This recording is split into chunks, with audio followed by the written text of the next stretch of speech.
तर मित्रांनो, आज आपण मनाचे श्लोक क्रमांक 56 मधील श्री समर्थ रामदास स्वामी यांचा सुविचार व त्यामागील अर्थ आणि बोध मराठी, हिंदी आणि इंग्रजीमध्ये जाणून घेणार आहोत। दिनाचा दयाळू मनाचा मवाळू, स्नेहाळू कृपाळू जनीदास पाळू, तया अंतरी क्रोध संताप कैचा, जगी धन्य तो दास सर्वोत्तमाचा।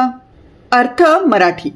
या श्लोकात रामदास स्वामींनी मनाने कसे आचरण करावे याबद्दल सांगितले आहे की जो दीन दुबळ्यांवर दया करतो, ज्याच्या मनात इतरांसाठी माया आहे, जो सर्वांशी प्रेमाने वागतो, गरजवंताला शक्य तेवढी मदत करतो व आधार देतो, अशा भक्ताच्या मनात कोणाविषयी क्रोध किंवा संताप कसा असेल, असा भगवंताचा भक्त जगामध्ये धन्य आहे।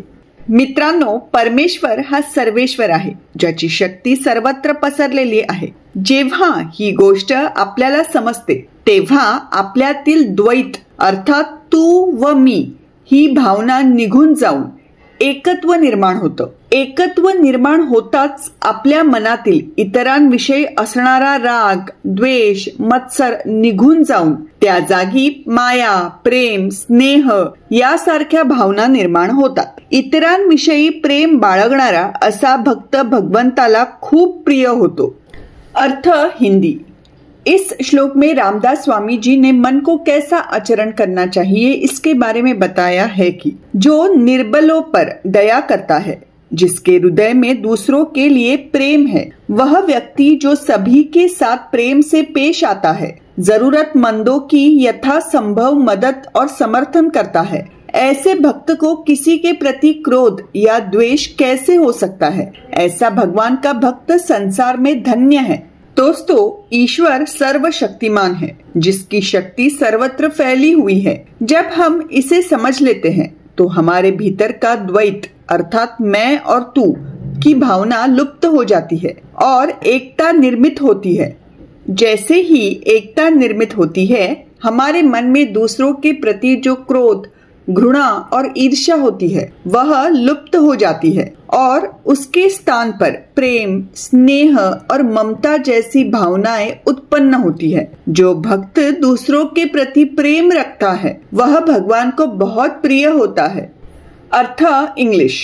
In this shloka, Ramdas Swamiji has talked about how the mind should behave. He says, the one who shows mercy to the weak, who has love for others in his heart, one who treats everyone with love, helps and supports those in need as much as possible. How can such a devotee have anger or resentment towards anyone? Such a devotee of God is blessed in the world. Friends, God is almighty, whose power is spread everywhere. When we understand this, the duality within us, the feeling of you and me disappears and unity is created.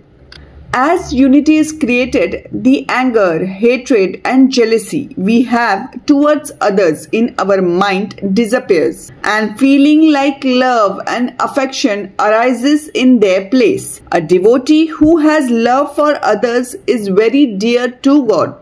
तर मित्रांनो, आजचा हा video तुम्हाला आवडला असल्यास हे संस्कार व सुविचार लोकांपर्यंत पोहोचवण्याकरिता तो नक्की शेअर करा आणि मैत्री दोस्ती कॉर्नर हे चॅनल जरूर सबस्क्राइब करा। धन्यवाद। राम कृष्ण हरी।